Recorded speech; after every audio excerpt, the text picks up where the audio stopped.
our panelists. We'll start with Damaris Allen, President, Hillsborough County Council, PTSA.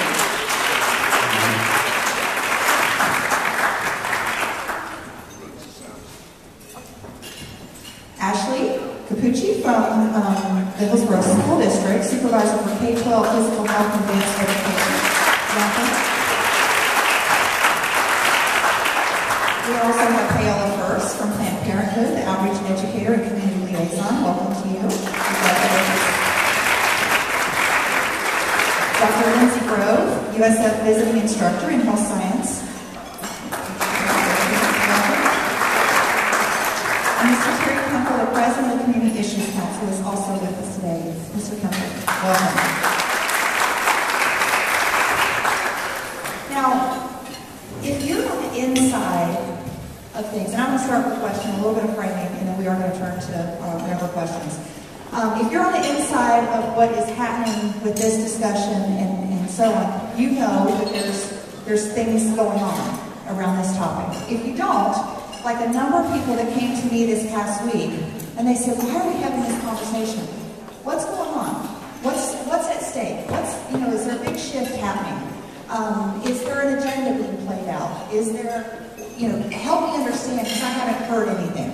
We have the media with us today, Channel 10 and Babies 9 and others. There's clearly interest understanding what is going on. But for those, and obviously you're here today, but I'd like to get on the record from each of your perspectives, why is this important that we're talking about this now? And in 90 seconds, if you can answer that, and anything else that you feel like we need to know to start to frame this out. But we will be timed if we could. If we want to start and head on down. Thank you. So the reason this is so important, I'm a parent, in addition to being the president of PTA, I'm the parent of 2 high school students. And the reality is if we don't give our children the right information, they're going to find that information elsewhere. And so our kids haven't had a comprehensive sex education curriculum in their schools. So they're getting informed from their friends, their parents, and while I educate my children, I don't know that my friends do or their friends do. So they're being put at risk because they don't have an understanding of a full understanding of what they're engaging in. Hi, Ashlee Cappucci. It's really important now for us as a district because our current YRBS Youth Risk Behavior Survey results came out, and our numbers are pretty alarming. So we want to make sure that we're approaching that and meet the needs of all students. And also, currently we've had sexual health education for years, but we don't know what it looks like from school to school. So our approach is really trying to make sure we know what's being taught from school to school, and it's medically accurate to line with our board policy and the state policy. I'm Paola Ferst with Planned Parenthood, and this is so important because young people deserve honest, accurate, age-appropriate information when it comes to their bodies, relationships, and sex. We know I have the privilege of working with young people and teaching classes, and they are curious, they have questions, and oftentimes when we ask young people, well, where are you learning about relationships and sex? The answer is pornography, the internet. It's alarming, it's concerning, and so we want to make sure that young people get the information, and while we encourage parents to be that primary sexuality educator for their children and teens, we want to make sure that they're still getting that information, that all young people should get this information, and so that's why it's super important. I'm really looking forward to having this conversation today. It's really hard to come after the 3 of you. I'm Dr. Linsey Grove. I am from USF St. and I teach health sciences, but I'm also a practitioner in public health, and I've been a sex educator for 10 years, and I can tell you that the research is very clear. Comprehensive sex ed is not only effective, but it actually does delay first sexual initiation. We know that when young people have the resources, information, and the skills to be able to make healthy choices, they will do so. We see that time and time again across many different medical disciplines. The American College of Obstetricians and Gynecologists recommend comprehensive sex ed as a strategy to prevent negative sexual health outcomes, and that's especially important here in the Tampa Bay region. Just recently, the Centers for Disease Control targeted 7 counties in our state because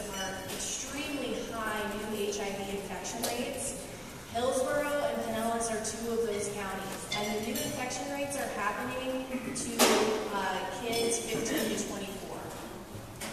The HIV epidemic is not over, and we need to give our kids the tools and information to be able to protect themselves and make decisions that are in their best interest. Because we trust kids. We also want to keep them safe. And that's fine. So I have a question. Do I get 4 times the time here? Laugh a little bit, folks. Let's lighten up. Anyway, my name is PeteTerry Kemple, and I'm president of Community Issues Council. And Community Issues Council is the founder of the Protect Our Children project. We have projects going on in Pinellas County, Pasco County, and Hillsborough County. I happen to wear this t-shirt because Pasco County is the first one with a website. If you'd like to find out more about us, please go to protectpascochildren.org. Sex ed really falls into 2 streams. There's comprehensive sex ed, CSE, there's sexual risk reduction, SRR, and there's abstinence plus. All 3 fall into the same stream. And from the perspective of someone who has been following this issue for, probably 25 years, the way that those 3 doctrines work is to say, you should be abstinent, because it's really the best way. And in fact, it is the best way. But then they go on to say, but because we know you're going to have sex, you should use a condom. I don't know about you, but I was 14, I was 15, I was 16. In the heat of battle, the likelihood of being properly dressed is not always highest on the list. I'm just saying. The other stream is sexual risk avoidance or abstinence, and those really do teach kids that there are better things that you can experience in your life if you don't engage in early sex, if you don't engage in violence, if you don't engage in... I do have one follow-up question, because I don't know that we got to what you mentioned it, Ashlee, and I'm going to come back to you if you don't mind.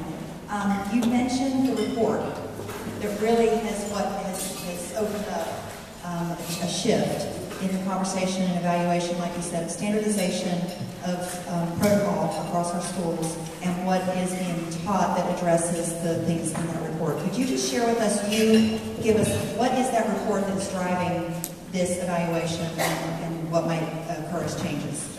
So the Youth Risk Behavior Survey was administered to 27 of our high schools this past year. And so what it did is it asked questions from, do you eat bananas, or do you eat apples? So it goes anything from nutrition, all the way through sexual health, suicide, and it asked students specific questions regarding those topics. In our sexual health section, students are reporting that they are sexually active. They're reporting that they are using contraceptives, and so that's just, those numbers were high enough for us to say, do they know the correct information about those behaviors? Are they using them correctly? Did it go so far as to STDs, pregnancies? It does. It goes into have they ever been tested for an STD or STI, and so it does ask those questions. So that was really the impetus of us beginning to evaluate. Yes, seeing the numbers and really starting to align with our policy and what the state is saying. Terry, I think you had one more follow-up on that, then we're going to turn to questions. Sure. So here's the Youth Risk Behavior Survey. It comes from the CDC. How you approach this issue depends on mindset. So this is the mindset of the CDC. Here's question number 1. How old are you? 12 years old or younger, and then other ages. So they're expecting kids 12 years old or younger to answer this. Another question. Have you ever been physically forced to have sexual intercourse when you did not want to? Another question. During the past 12 months, how many times did someone you were dating or going out with force you to have to do sexual things that you did not want to do? Another question. How old were you when you had sexual intercourse for the first time? Another question. During your life, with how many people have you had sexual intercourse? Last question. During the past 3 months, with how many people did you have sexual intercourse?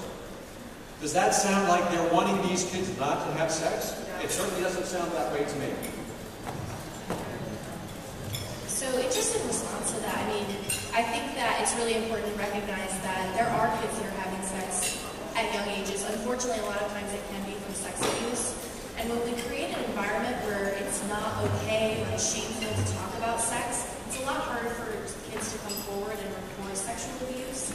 Asking asking these questions is actually really important when we think about public health and we think about keeping our kids safe, because we need to know what the numbers actually are. And in fact, many times, this might be the only time that they may actually report something happening to them. And if we don't have a baseline as to what's happening, whether it's physical activity or diabetes education or risky sexual behavior, we don't actually have an accurate picture of how we should intervene and be able to provide evidence-based, inclusive, and comprehensive sex ed, just as one of the prevention strategies to address some of these negative outcomes.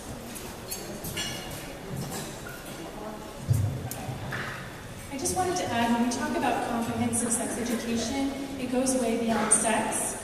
It's about giving young people information so they are equipped to navigate friendships, relationships. It gives them skills so they can make healthy decisions for their future.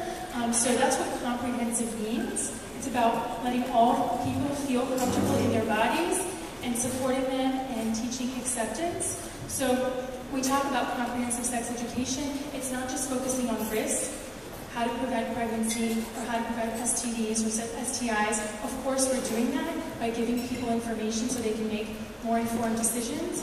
But it's also just giving them great information so that they can be safe. So it's talking about boundaries, talking about consent, talking about healthy relationships. So it's beyond just sex, because the research shows that when young people have information, they are more likely to delay sex and make healthier decisions once they become sexually active. And last response. And I say from a parent's perspective, I need more voices than just mine speaking into the life of my child. And I need positive voices that are going to reinforce the things that I am saying, because then they're less likely. We're in this together. We're a community together. And I think it's important to have not just parents, not just the parent friends, but the teachers and the counselors saying the same things to our kids. I am my new friends from St. Joe's Children. Where are y'all at? Oh, I've already asked you, what do you think is the most important question we asked today? Either one of you want to share your question? Sure. I'm Bevan Maynard with St. Joseph's Children's Wellness and Safety Center. And for years we've had kind of puberty programs all the way up to life choices with dolls, simulated dolls. And Debbie's led a lot of that. So recently we've noticed the school district is finally kind of taking a stand, getting more involved with some grant funding. They're able to kind of focus on sexual education in our schools, and it's an exciting time, and we're trying to figure out where we stand. So we're in the process right now of kind of gathering a lot of information and seeing, because we kind of were dabbling into private schools, low-income schools, and our message, is it going to be the same? Is it not going to be the same? Is it appropriate? Is Baker going to like that? Or Nun's going to like that? So this is probably the neatest time that we've seen as well. I know Debbie would love to speak as well. Wait, We need a question. So my question is, with the diversity of the families, different values that different families have, different viewpoints and shoes which they stand, with our kids of different sexual orientations, at what point does the school district have a definitive line of, are we just getting medically accurate information, or where do we start crossing that line, going into more about the relationships, more into morals, values, all of that stuff? So where does that line? So as a parent, anything that the school is presenting to my child, whether it's sex education, general education, my kids come home and we talk about it, right? Because whatever they're presenting, it's my job to go back and have a conversation with them, to ask them difficult questions, to ask them so that they can develop their belief system, they can develop their understanding, right? I'm not interested in recreating a little me. The world does not need another one of those. And so I think it's important to remember, just because the school says it or a teacher says it, doesn't mean that we should take it for granted. And what an excellent opportunity to teach our children critical thinking. because that is something that is greatly lost today. They just assume that what they're being told is accurate. So I teach my children to question things, to research them, to find out for yourself. And so I'm not afraid of the school district saying something that I disagree with, because I know we'll have a conversation and growth will happen out of that.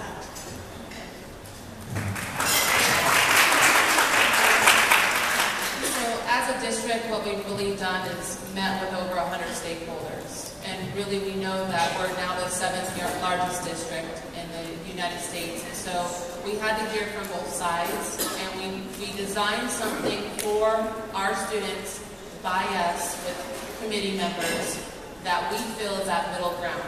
And that it hears both sides, but it's providing students with the information they need to know to make decisions that are right for them. That also includes an extension activity that we have them do where they bring it home to their parent or guardian. So whatever they've learned in the classroom, that extension of that learning, a conversation now can happen at home. I want to also talk about your inclusiveness comment. We really made sure that all of our activities are inclusive of our LGBTQ students and of all race and all ethnicity, beliefs, religious values. So we really develop that middle line, and we feel like we've developed something that could be best for all. So Planned Parenthood is actually the largest provider of sex education in the country, and we teach values-neutral education. So we provide medically accurate information, so we're just answering questions with the facts. And we always encourage parents to be that primary sexuality educator for their children.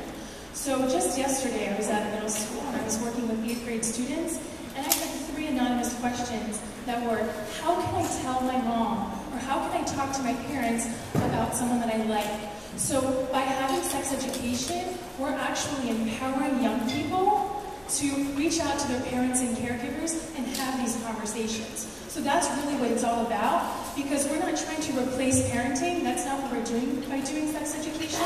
Sex education is education. So by doing this, we're really creating a space where kids can have conversations, and piggybacking off of what you said, teaching critical thinking skills and differences, and really creating that safe space for all young people. Thank you. If you're looking for, evidence-based curriculum that's been tested rigorously through randomized controlled trials and that sort of thing, the U.S. Department of Health and Human Service and their Office of Adolescent Health actually has a compendium of all different types of sexual risk reduction, as well as just teen pregnancy prevention curriculum that have been tested. And they actually give a study rating for each of those things, so you can go in, look at each curriculum, and really sort of decide what's best based on the setting you're in, based on how often you want to meet, that sort of thing. So I would highly recommend using that. The CDC actually also has a similar compendium that's focused on HIV prevention, and they do the same thing where they do have a study rating. I would just quickly like to point out too that not every kid has a parent at home that's willing to speak to them. And so I think that's why it's really important that schools do their best, and they do, to try and really make sure that they're filling the gap with good information and skills to help kids protect themselves. Okay, so first of all, about inclusiveness, the curriculum, I did get an opportunity to review the curriculum. I only pulled about 30 pages out of the 8th grade curriculum because I wouldn't give it to my kids. I have 5 daughters, I have 13 grandchildren, and I have 8 great-grandchildren. Some of them are in Hillsborough County Schools. So I know a little bit about kids. I've been doing what I did for 25 years. I know a little bit about people. In the 9th grade curriculum is this guide. It's the LGBTQ+ resource guide for support for staff. So I went through the guide. Now, somebody who doesn't know anything about this issue, like I said, I've been dealing with it for 25 years.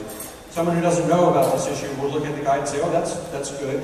Well, I looked at the guide and it's full of misinformation and outright lies.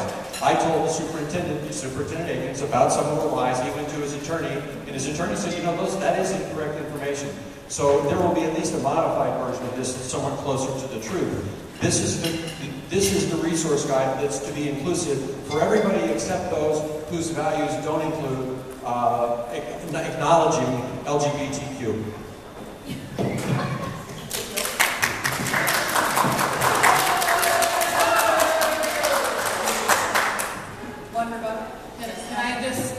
So the guide is embedded within our curriculum as a resource strictly for teachers. So when teachers are having a student who may go to them, they know they have a resource that is district-wide, and it puts us all in line with each other when we have students who are of the LGBTQ community. So that's why that guide is embedded in there, because we want to make sure that all of our teachers have the same resource and that we're all on the same page. Thank you all for being here. I'm Lynn Gray, and I'm an educator, and I've written many curriculums. But my question is, and I also feel that education is the best conduit for making the best choices for our kids. It's through education. So my question is, we have the curriculum, and we have an accountability system. How do we know, and Ashlee or any of you can submit your answers, how do we know that this curriculum, which is quite expansive and health-based, appreciate this question. The question is, how will the public know that this curriculum does serve the objectives of safe sex and better outcomes? It's a general question. Thank you. So we always welcome the public to be open to meet with us to view the curriculum. But when the curriculum is being embedded, what our job is we'll go and do observations of our teachers teaching. We'll take notes of what students are saying, what teachers are saying, and we're also going to receive feedback from not only parents, students, and teachers to say what really worked well and what can we change or what can we add in. And so that's something that we'll do through those measurements and to make sure that we can, over time, sustain something that's really meeting the needs of our students, and also the overall grant goal is to decrease the numbers of our STD and STI rates and HIV. Thank you. Hi, my name is Wendy DePaul. I'm a new member, and I know we're wearing a wrong friend to this event today. I have a son who's 18 years old, and sex education. We have a very open relationship, so sex education was something that he understood. But I feel like a lot of kids' decisions on whether they're going to be sexually active has to do with their personal moral structure, which comes from their parents. So what are we doing as a school to try and get the parents involved in the sex education? So really having community nights and parent nights and being part of the parent nights, and also within our curriculum we've embedded that student taking it home back to their parents or guardians and having that conversation. Really embedded within the curriculum is students learning about communication skills and also how to use those communication skills to assertively communicate with their parents about what's going on with their bodies, what they're feeling, who they want to date, and also really taking in perspective that our students are going to make decisions, but they are going to make decisions for what's best for them and their family, and we respect that as a district. I was just going to say that part of the challenge with having your kids communicate just on the issue of sexual health is that really starts in preschool. You need to have your kids have a relationship with your child that begins in the beginning, where they have open communication, where you have honest communication. If you don't communicate with your kids about the little things, you're not going to communicate with them about the big things, and vice versa. So really, the horse is out of the gate if we're just talking about equipping parents to communicate with their kids when this issue comes up. We really need to start in the very beginning, and that's one of the things that PTA can do and can help with. I think everybody's got an answer on this. I just wanted to add, we provide a lot of parent education online and in person because a lot of parents did receive sex education when they were growing up. We have a lot of adults that are walking around and don't really understand how their bodies work or how to have the conversations because no one ever talked to them about it. So I have the privilege of working in a lot of spaces with adults and doing parent workshops and teaching the importance of having age-appropriate conversations. It's not just the talk, it's a series of many ongoing conversations that starts before children can even talk, to prevent childhood sexual abuse, to prevent unhealthy relationships, and to allow children to feel okay in their bodies. So that is what it's all about, is really parents can't have these conversations if they don't have the tools. So that's something we do. And our website, PlannedParenthood.org, has a lot of really good information that's age appropriate to equip parents to have those conversations. I would just also like to point out there are a lot of great resources like the Centers for Disease Control, Planned Parenthood, Advocates for Youth, that provide the same kind of information and educational resources that they would provide to your kids that are also available to parents. You know, I always like to ask people, take a second and think about when you were 13 or 14, your mindset, right? Don't you wish that you had the same kind of, you know, information and knowledge and skills that you have now to be able to navigate relationships? Parents are not only there to give information, but they're also there to model, right? We need to model good behavior for our kids. And so having open, honest conversations, modeling what a healthy relationship looks like, even though sometimes that can be hard, you know, those are really, really important things that we can do for our kids, even outside of, you know, providing information. So I want to go back to Board Member Gray's question about making sure that people were involved or included. And I want to point to the state there's actually a number of state statutes that say the same thing. They say teach abstinence from sexual activity outside of marriage as the expected standard for all school-age students. So that appears numerous times throughout the Florida statutes. When I first reviewed the curriculum that was presented, I realized it was reviewed, and I've seen the revision to the 9th grade, but when I first reviewed it, there were no lessons about abstinence, 0. In the 5th grade, in the 8th grade curriculum, the word abstinence appeared 5 times. 2 times it appeared in a list of things that you don't want to bully people for. 2 times it appered in a list of things that can be considered contraceptives. 1 time it was briefly said this is the best way to avoid getting pregnant and getting STDs. So that's the lip service I'm talking about.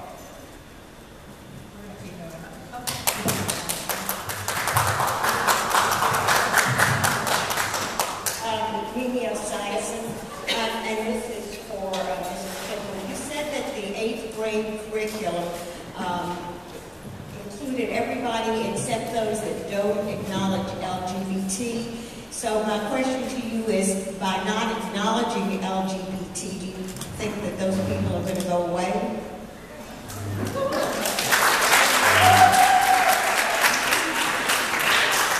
So that's like a Hobson's choice question. So let me just answer it this way. There are people who don't believe in the whole homosexual agenda spectrum mentality. That's just, there are people who don't believe that that's appropriate, especially not in school. Not to be teaching our kids to talk about those issues. I'm going to give you a specific. So we've got Protect Pasco Children. In Pasco County, girls who say they're boys are allowed to go in the boys' bathrooms, locker rooms, and showers. And boys who say they're girls are allowed to go in the girls' bathrooms, locker rooms, and showers. A good friend of mine, who was a football player when he was in high school, said, man, if the football team would have heard that when we were in school, we would have all been girls. Is that right? Is that something that you want your kids being exposed to? I don't think that's right.